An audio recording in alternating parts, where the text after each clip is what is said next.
ಬೋಲೋ ಭಾರತ್ ಮಾತಾ ಕಿ. ಮಂಡ್ಯದ ಜನತೆಗೆ, ಸ್ವಾಭಿಮಾನ ಮತದಾರರಿಗೆ, ರೈತ ಮಕ್ಕಳಿಗೆ, ಜಾತ್ಯತೀತ ಜನತಾದಳ ಸರ್ಕಾರಕ್ಕೆ, ಕಾಂಗ್ರೆಸ್ ಪಾರ್ಟಿಗೆ, ಜನತಾ ದಳಕ್ಕೆ ಬಂದವರು, ರಾಹುಲ್ ಗಾಂಧಿ ಅವರಿಗೆ, ದೇವೇಗೌಡರಿಗೆ, ಸೋನಿಯಾ ಗಾಂಧಿ ಅವರಿಗೆ, ಕುಮಾರಸ್ವಾಮಿ ಅವರಿಗೆ ಸುಮ್ಮನೆ ಹೇಳಿತು. ಒಂದು ನಿಮಿಷ, ನನಗೇನು ಜೈವ ಒಂದು ನಿಮಿಷ ಸುಮ್ಮನೆ ಇರಬೇಕು ನೋಡಿ. ಮೀಡಿಯಾ ಎಲ್ಲ ತೋರಿಸ್ತಾ ಇದೆ, ಬಹಳ ಸುಮ್ಮನೆ ಆಯ್ತು. ಈಗ ಈ ಕೆಲಸ ಇದೆಯಾ? ಈಗ ಈ ಕೆಲಸ ಇದೆಯಾ? ಸಾಕಾ? 3 ಬೇಕಾ? ಆಯ್ತು. ಬಂಧುಗಳೇ, ಒಂದು ಬಾಟ್ಲು ನೀರು ಕೊಡಪ್ಪ. ನೀರು ಗ್ಲಾಸ್ ನೀರು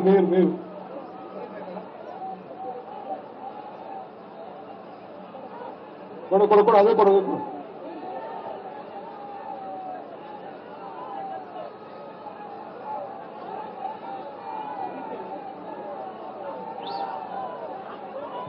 ನೋಡ್ರಿ,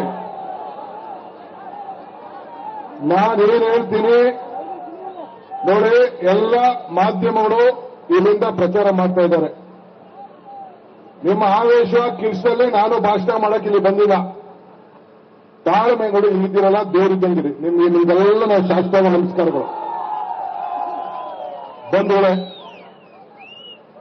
ವೇದಿಕೆಯಿರುವಂತ ಎಲ್ಲ ನಮ್ಮ ನಾಯಕರುಗಳೇ, ಗೌರವಾನ್ವಿತ ಮುಖ್ಯಮಂತ್ರಿಗಳೇ, ನಮ್ಮೆಲ್ಲರ ಅಭ್ಯರ್ಥಿಯಾದಂಥ ನಿಖಿಲ್ ಕುಮಾರಸ್ವಾಮಿ ಅವರೇ, ಸೋದರಿ ಅನಿತಾರವರೇ, ಎಲ್ಲ ಕಾಂಗ್ರೆಸ್ ಹಾಗೂ ಜನತಾದಳದ ಎಲ್ಲ ಮುಖಂಡರೇ, ಇವತ್ತು ಒಂದು ಶುಭ ಗಳಿಗೆ. ಎಂಥ ಗಳಿಗೆಯಲ್ಲಿ ನಿಖಿಲ್ ಕುಮಾರಸ್ವಾಮಿ ಅವರು ನೀವೆಲ್ಲ ಸೇರಿ ರೈತರ ಮಕ್ಕಳಿಗೋಸ್ಕರ ಆಶೀರ್ವಾದ ಮಾಡಿದ್ದೀರಿ ಅಂದ್ರೆ, ಬುದ್ಧ ಬಸವನು ಮನ ಬಿಟ್ಟ ಗಳಿಗೆಯಲ್ಲಿ, ಯೇಸು ಕ್ರಿಸ್ತನು ಶಿಲುಬೆಗೇರಿದ ಗಳಿಗೆಯಲ್ಲಿ, ಭೀಮಾಬಾಯಿರವರು ಬಾಬಾ ಸಾಹೇಬ್ ಅಂಬೇಡ್ಕರ್ ಅವರಿಗೆ ಜನ್ಮ ಕೊಟ್ಟಂತ ಗಳಿಗೆಯಲ್ಲಿ, ಗಾಂಧೀಜಿಯವರು ಕಾಂಗ್ರೆಸ್ನ ನಾಯಕತ್ವ ಈ ದೇಶದ ಸ್ವಾತಂತ್ರ್ಯಕ್ಕೋಸ್ಕರ ಹೋರಾಟ ಮಾಡಿದಂತ ಗಳಿಗೆಯಲ್ಲಿ, ಇಂಥ ಒಂದು ಪವಿತ್ರವಾದಂಥ ಗಳಿಗೆಯಲ್ಲಿ ನೀವೆಲ್ಲ ಸೇರಿ ಈ ದೇಶದಲ್ಲಿ ಒಂದು ಜಾತ್ಯತೀತ ತತ್ವದ ಒಂದು ಸರ್ಕಾರ ಕುಮಾರಸ್ವಾಮಿಯವರ ನೇತೃತ್ವದಲ್ಲಿ ರಚನೆ ಆಗಬೇಕು ಅಂತ ಹೇಳಿ 11 ಜನ ಮುಖ್ಯಮಂತ್ರಿಗಳು, 17 ಜನ ಈ ರಾಷ್ಟ್ರೀಯ ನಾಯಕರುಗಳು ಇವತ್ತು ಬಂದು ವಿಧಾನಸೌಧದ ಮುಂಭಾಗದಲ್ಲಿ ಈ ರಾಜ್ಯವನ್ನ ಕಾಪಾಡಬೇಕು, ಈ ದೇಶವನ್ನ ಕಾಪಾಡಬೇಕು ಅಂತೇಳಿ ಒಂದು ಸರ್ಕಾರ ರಚನೆ ಮಾಡಿದಂತ ಹಿನ್ನೆಲೆಯಲ್ಲಿ ಇವತ್ತು ನಾವೆಲ್ಲ ಇಲ್ಲಿ ಸೇರಿದ್ದೇವೆ. ಇಂಥ ಗಳಿಗೆಯಲ್ಲಿ ಇವತ್ತು ನಾವೆಲ್ಲ ಈ ದೇಶದಲ್ಲಿ ಬದಲಾವಣೆಯನ್ನು ತರಬೇಕು ಅಂತೇಳಿ ನಾವೆಲ್ಲ ನಿಂತಿದ್ದೇವೆ. ಕುಮಾರಸ್ವಾಮಿ ಅವರು ನಮ್ಮನ್ನ ಮುಖ್ಯಮಂತ್ರಿ ಮಾಡಿ ಅಂತೇಳಿ ಕುಮಾರಸ್ವಾಮಿ ಅವರು ನಮ್ಮನ್ನು ಕರೆದಿದ್ದಿಲ್ಲ. ದೇವೇಗೌಡರು ನಮ್ಮನ್ನ ಬೆಂಬಲ ಕೊಡಿ ಅಂತ ಹೇಳಿ ಅವರೇನು ಕರೆದಿರಲಿಲ್ಲ.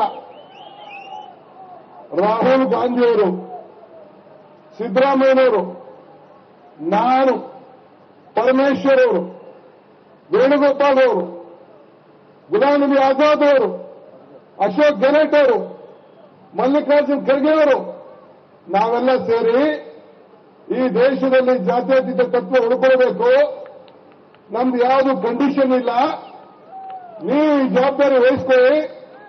ನಾವು 80 ಜನ ಗೆದ್ದಿದ್ರು ಕೂಡ ಆನ್ ಕಂಡೀಷನ್ ಆಗಿ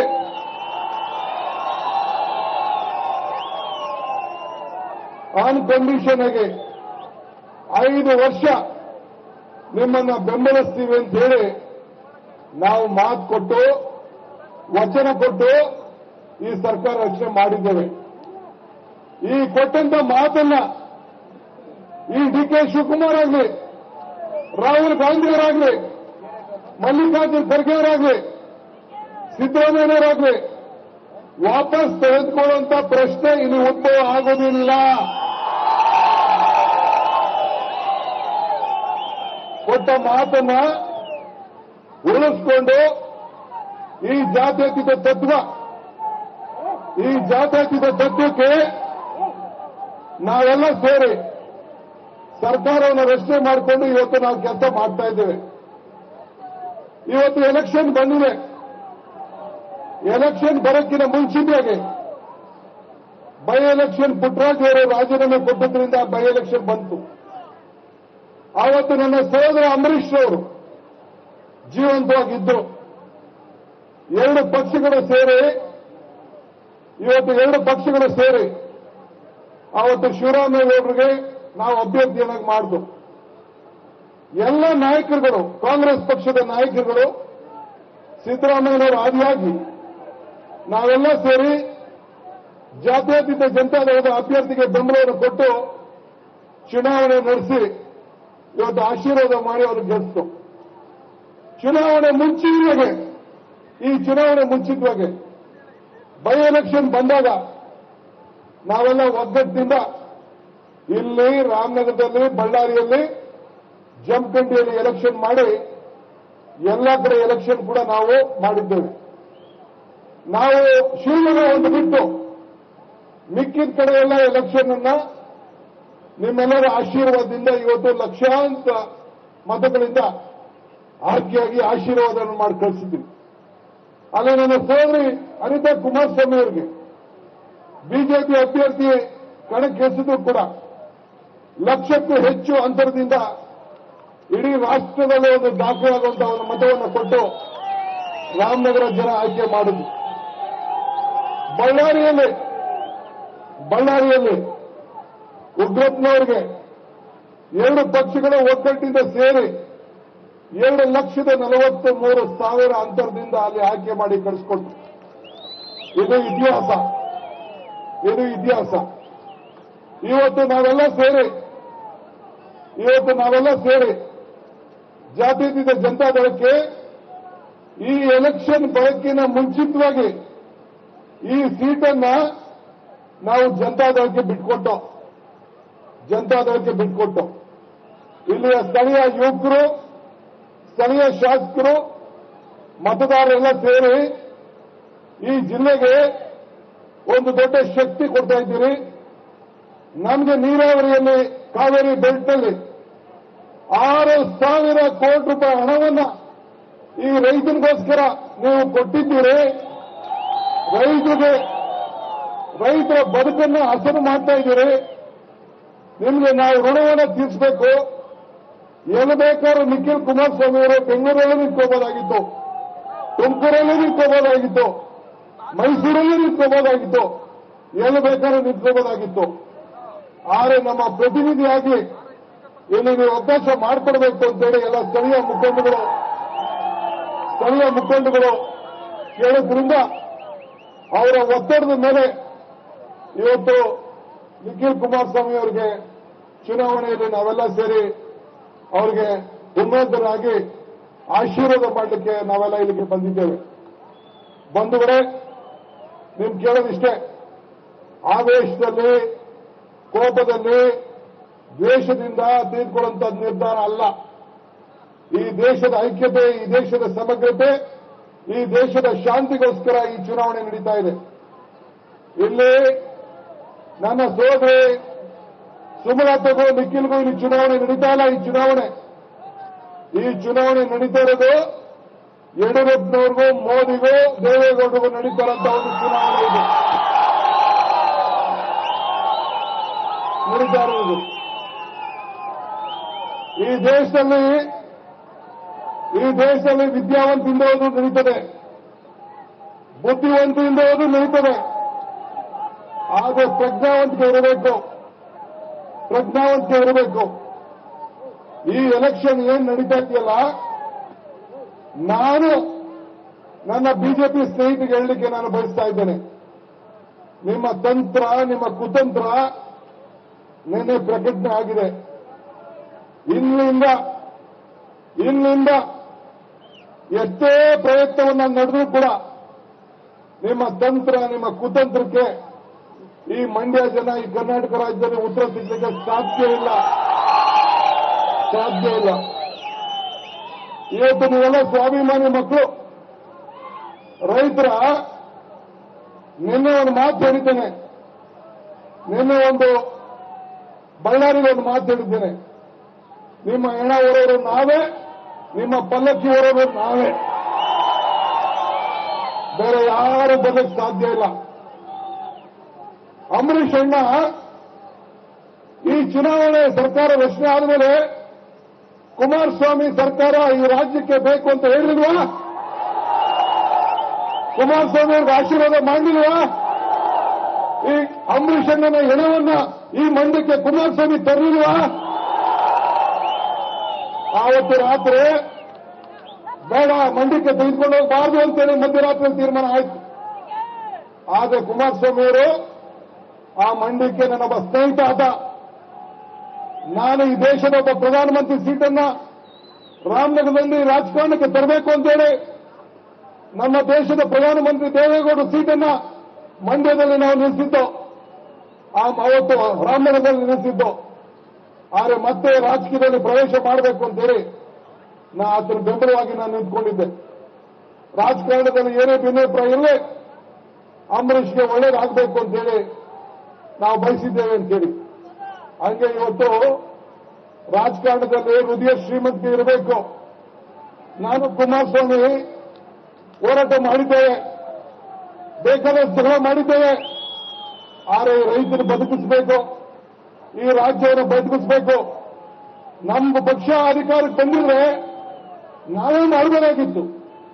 ನಾವು ಅಧಿಕಾರಕ್ಕೆ ಬರಲಿಲ್ಲ. ಯಾರು ತಪ್ಪು ಯಾರು ನೆಪ್ಪು ಅಂತ ನಾನು ಹೇಳಲಿಕ್ಕೆ ಹೋಗುವುದಿಲ್ಲ. ಆದರೆ ನಾನು ಸಿದ್ದರಾಮಯ್ಯನವರು ಮುಖಂಡತ್ವದಲ್ಲಿ ಕುಮಾರಸ್ವಾಮಿ ಸರ್ಕಾರ ಹೋಗ್ಬೇಕು, ಕುಮಾರಸ್ವಾಮಿ ಸರ್ಕಾರ ಇರಬೇಕು ಅಂತೇಳಿ ಅರ್ಜಿ ತೆಗೆದುಕೊಂಡೋಗಿ ಗವರ್ನರ್ಗೆ ನಾವಿಬ್ಬರು ಕೊಟ್ಟಿಲ್ವಾ? ಕೊಟ್ಟು ಈ ಸರ್ಕಾರ ರಚನೆ ಮಾಡಲಿಲ್ವಾ?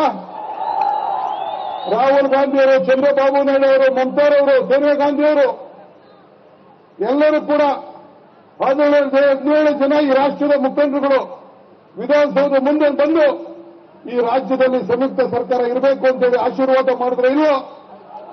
ಅಂಬರೀಷ್ ಅವರು ಆಶೀರ್ವಾದ ಮಾಡಿದ್ರೆ ಇಲ್ವೋ?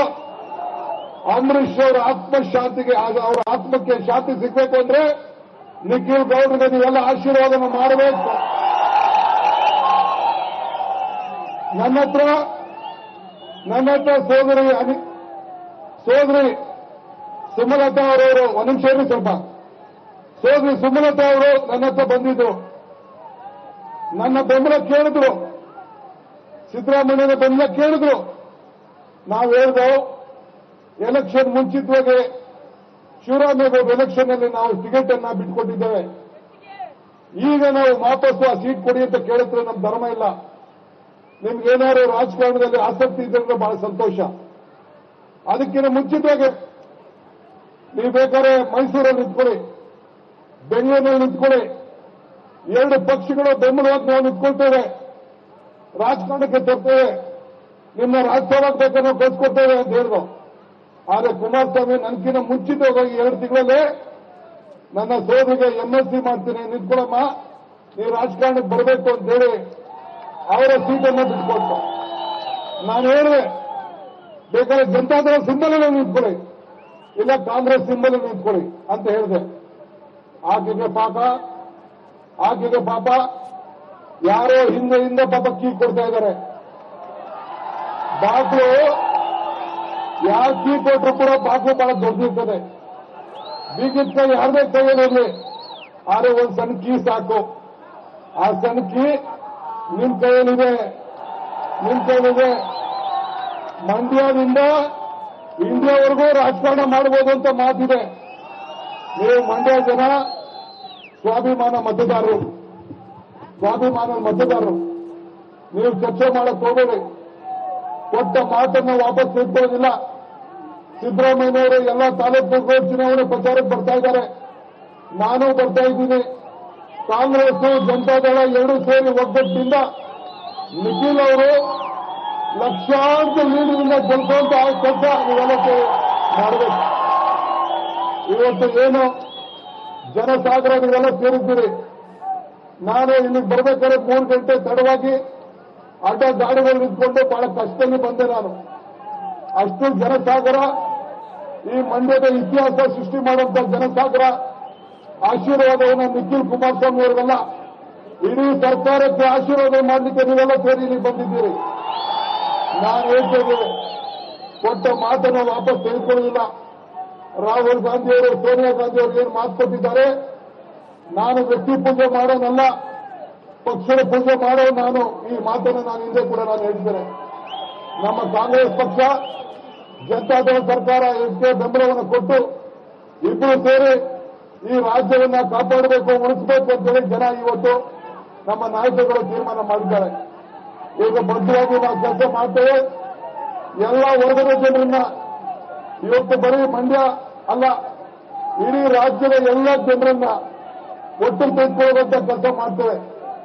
ಈ ಸರ್ಕಾರ ಬಂದ ಮೇಲೆ ಈ ರಾಜ್ಯದಲ್ಲಿ ಎಲ್ಲ ಬಡವರ ಪರವಾಗಿ ಕೇಂದ್ರದ ಮೋದಿ ಸರ್ಕಾರ ಸೇವೆ ಮಾಡೋಕ್ಕಾಗಲಿಲ್ಲ. 43,000 ಕೋಟಿ ರೂಪಾಯಿ ಇವತ್ತು ಯಾವುದಾದ್ರು ಒಂದು ಸರ್ಕಾರ ಮನ್ನಾ ಮಾಡಿದೆ ಅಂದ್ರೆ ಕುಮಾರಸ್ವಾಮಿ ಅವರ ನೇತೃತ್ವದ ಸರ್ಕಾರ ಮಾಡಿದೆ ಅನ್ನೋದನ್ನ ಮನಸ್ಸಿರ್ತಾರೆ. ಇವತ್ತು ಒಂದು ಸಣ್ಣ ಕೋಮು ಗಲಭೆ ಇಲ್ಲ, ಉದ್ಯೋಗಗಳು ನಿಶ್ಚಯ ಆಗ್ತಾ ಇದೆ. ಇಡೀ ಬೆಂಗಳೂರನ್ನ ಅಂತಾರಾಷ್ಟ್ರೀಯ ನೋಡ್ತಾ ಇದೆ. ಇಡೀ ರಾಜ್ಯಕ್ಕೆ ಒಂದು ದೊಡ್ಡ ಶಕ್ತಿ ಕೊಡುವಂತ ಕೆಲಸ ಇವತ್ತು ನಾವು ಮಾಡ್ತಾ ಇದ್ದೇವೆ. ಆದ್ರಿಂದ ನಿಮ್ಗೆ ಕೇಳೋದಿಷ್ಟೇ, ನಿಖಿಲ್ ಅವ್ರನ್ನ ನಿಮ್ಮ ಮಂಡ್ಯಕ್ಕೆ ನಾವು ಆಗ್ತಾ ಇದ್ದೀವಿ. ನಿಮ್ಮ ಮಂಡ್ಯಕ್ಕೆ ನಾವು ಆಗ್ತಾ ಇದ್ದೀವಿ. ಅವ್ರಿಗೆ ಒಂದು ದೊಡ್ಡ ಶಕ್ತಿಯನ್ನು ಕೊಡಬೇಕು, ಆಶೀರ್ವಾದ ಮಾಡಬೇಕು. ನಿಮ್ಮ ಮಂಡ್ಯದ ಜನತೆಯ ಧ್ವನಿಯಾಗಿ, ರೈತರ ಧ್ವನಿಯಾಗಿ ನಿಖಿಲ್ ಅವ್ರಿಗೆ ಆಶೀರ್ವಾದ ಮಾಡಬೇಕು. ಅವರ ಗೊತ್ತು ನೇಗಿಲು ಹೊತ್ತ ಹೆಣ್ಣು ಮಗಳಿಗೆ ನೀವು ಆಶೀರ್ವಾದವನ್ನು ಮಾಡಬೇಕು ಅಂತೇಳಿ ತಮ್ಮಲ್ಲಿ ಪ್ರಾರ್ಥನೆಯನ್ನು ಮಾಡಿಕೊಂಡು, ನಾನು ಕುಮಾರಸ್ವಾಮಿ ಅವರು ನಿಮ್ಮ ಋಣವನ್ನು ತೀರಿಸಲಿಕ್ಕೆ ನಾವು ಬದ್ಧರಾಗಿದ್ದೇವೆ. ಆ ಕೆಲಸವನ್ನು ನಾವು ಮಾಡ್ತೇವೆ. ಈ ಸಂದರ್ಭದಲ್ಲಿ ಎಲ್ಲ ನನ್ನ ಕಾಂಗ್ರೆಸ್ ಕಾರ್ಯಕರ್ತರಿಗೆ, ಕಾಂಗ್ರೆಸ್ ಮತದಾರರಿಗೆ ನೀವು ಆತ್ಮ ವಂಚನೆ ಮಾಡ್ಕೊಳ್ತಾ ಹೋಗಬೇಡಿ. ನಿಮ್ಮ ಪಕ್ಷದ ಸಿದ್ಧಾಂತವನ್ನು ವಂಚನೆ ಮಾಡ್ಕೊಳ್ತಾ ಹೋಗಬೇಡಿ. ನೀವೆಲ್ಲ ಒಗ್ಗಟ್ಟಿನಿಂದ ಕುಮಾರಸ್ವಾಮಿ ಅವರ ನೇತೃತ್ವದ ಸರ್ಕಾರ ಏನು ರಾಹುಲ್ ಗಾಂಧಿಯವರು ರಕ್ಷಣೆ ಮಾಡ್ತಿದ್ದಾರೆ, ಅದಕ್ಕೆ ನೀವೆಲ್ಲ ಸೇರಿ ಆಶೀರ್ವಾದ ಮಾಡಬೇಕು ಅಂತೇಳಿ ನಮ್ಮಲ್ಲಿ ಪ್ರಾರ್ಥನೆ ಮಾಡಿಕೊಂಡು ನಿಮ್ಮೆಲ್ಲರ ಪಾದಗಳಿಗೆ ನಾನು ನಮಸ್ಕಾರಗಳನ್ನು ತಿಳಿಸಿ ನನ್ನ ಮಾತನ್ನು ಮುಗಿಸ್ತೇನೆ. ಜೈ ಹಿಂದ್, ಜೈ ಕರ್ನಾಟಕ, ಜೈ ಕಾಂಗ್ರೆಸ್ ಪಾರ್ಟಿ, ಜೈ ಜನತಾದಳ.